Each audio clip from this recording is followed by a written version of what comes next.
नमस्कार, आप देख रहे हैं नवभारत टाइम्स ऑनलाइन और मैं हूं आपके साथ कुलभूषण राजदेव। तीसरी बार केंद्र में मोदी सरकार बनने के बावजूद भी जीत की चमक काशी और अयोध्या ने फीकी कर दी है। अयोध्या में बीजेपी को 54,000 से भी ज्यादा वोटों से अपनी सीट गंवानी पड़ी, तो काशी में जीत का अंतर 3.25 लाख से भी कम हो गया। कुल पड़े वोट की संख्या में भी 62,000 मतों की कमी देखने को मिली। अब इन आंकड़ों के आने के बाद वाराणसी बीजेपी के नेताओं की नींद उड़ सी गई है। नरेंद्र मोदी कभी भी किसी भी चरण में वोट के हिसाब से नहीं पिछड़े, लेकिन इस बार एक नया इतिहास बन गया और शुरुआती चरण में तो वह एक बार कांग्रेस के अजय राय से पीछे भी हो गए थे।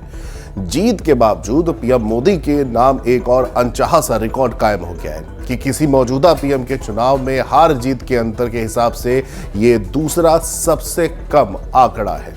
वाराणसी के नतीजे के बाद से बनारस इकाई के भाजपा इकाइयों में और खासतौर से पुराने भाजपाइयों और कार्यकर्ताओं में जबरदस्त आक्रोश भी देखने को मिल रहा है।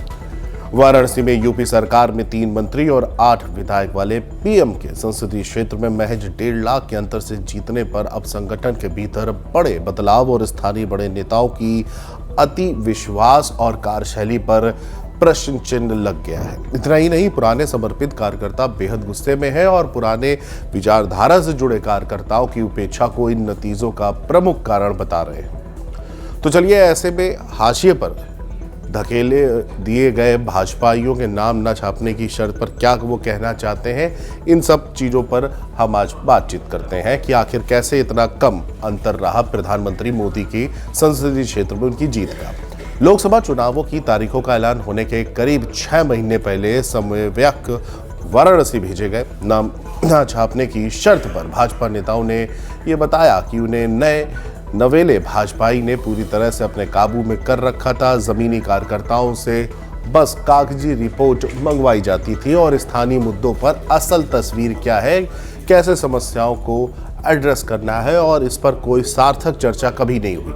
बस पार्टी दफ्तर और होटल कमरों में नए नवेले भाजपाइयों के साथ कागजों पर 500 से ज्यादा बैठक का रिकॉर्ड कायम कर दिया और जमीनी स्तर पर शून्य रहे। मोदी के जीत का मार्जिन कम होने पर पुराने भाजपाई बेहद निराश हैं। कार्रवाई के डर से कोई खुल करके भी अब बोलना नहीं चाहता, लेकिन दबी जुबान से मीडिया कर्मियों से बात करते हुए वो गंभीर आरोप राज्य से लेकर केंद्र सरकार द्वारा तैनात प्रभारियों पर लगाते हैं।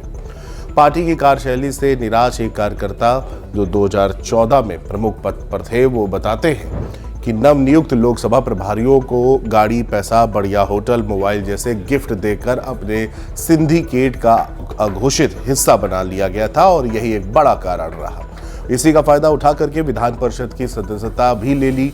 ये वही लोग हैं जो कभी अन्य दलों की विचारधारा के साथ थे, लेकिन 2014 में बदलाव की बयार को देखते हुए अपने व्यवसायिक हितों के लिए भाजपा में आ धमके।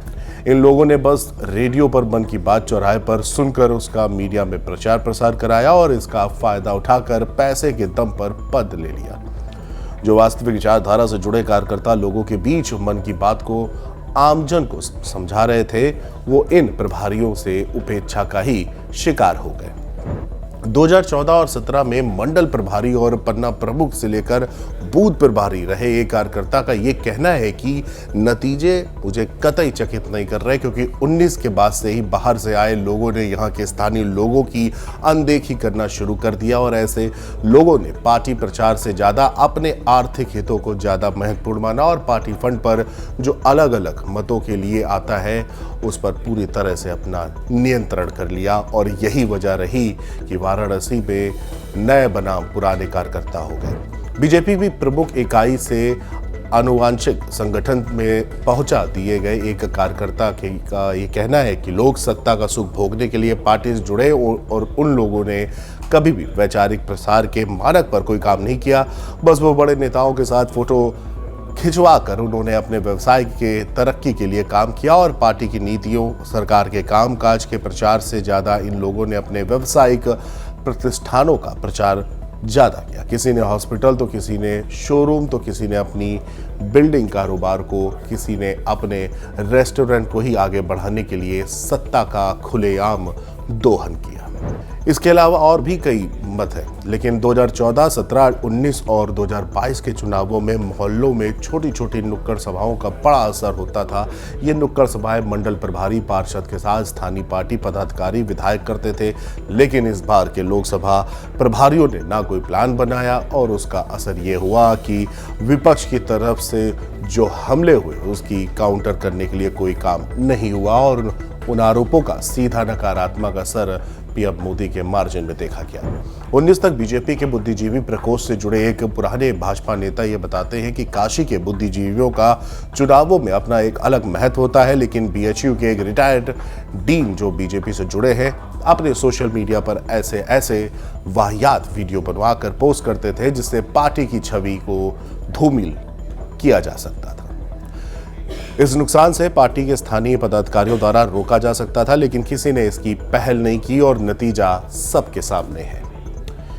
इसके अलावा कार्यकर्ताओं की दबंगई और मन बढ़ई की भी कई घटनाओं ने जनता की नजर में अपना शर्मसार कर दिया। बचाव करने से भी जनता नाराज हुई और आम चुनावों के घोषणा के पहले से लेकर वोटिंग के आखिरी चरण के तक करीब आधा दर्जन घटनाओं ने भी बनारस में भाजपा के खिलाफ माहौल बना दिया। सबसे पहली घटना आईआईटी छात्रा के साथ हुई गैंग रेप के आरोप में भाजपा आईटी सेल के 3 कार्यकर्ताओं की गिरफ्तारी भी हुई, लेकिन इसके बाद भी कोई काम नहीं हुआ। इसके बाद चुनावों के बीच गोदोरिया चौराहे पर बीजेपी से जुड़े हिंदूवादी संगठन के कार्यकर्ताओं का पुलिस से उलझना और एक स्थानीय मामले को लेकर के चिताईपुर थाने का घेराव करना और बीएचयू के हार्ट स्पेशलिस्ट डिपार्टमेंट के अध्यक्ष का बीएचयू के खिलाफ आमरण अनशन, ये तमाम ऐसे मामले हैं जिसकी वजह से भाजपा की जबरदस्त किरकिरी हुई और इसका असर चुनावों के परिणाम में देखने को मिला। आरोपियों के बचाव करने को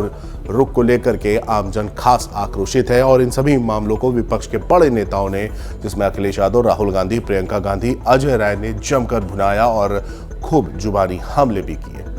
पीएम मोदी तीसरी बार काशी से सांसद बनकर देश की बागडोर संभाल रहे हैं, लेकिन हैट्रिक लगाने के बाद भी बनारस भाजपा के अंदर जबरदस्त बेचैनी और आक्रोश है, क्योंकि जीत का अंतर करीब 3.25 लाख कम हो गया है। कुल मत भी 60,000 कम हो गए हैं और अब संगठन के भीतर से इस अप्रत्याशित नतीजों को कल लेकर मंथन भी शुरू होगा। कुल मिलाकर के देखा जाए तो तकरीबन 1.5 लाख के आसपास प्रधानमंत्री नरेंद्र मोदी ने काशी से जीत दर्ज की, लेकिन उल्टा राहुल गांधी ने वायनाड से तकरीबन 3,64,000 तो रायबरेली से 3,90,000 के अंतर से जीत दर्ज करी। और क्यों 1.5 लाख का मार्जिन हुआ, ये हमने इस पूरे खबर में आपको बताने की कोशिश की। फिलहाल इतना ही। देखते रहिए नवभारत टाइम्स। नमस्कार।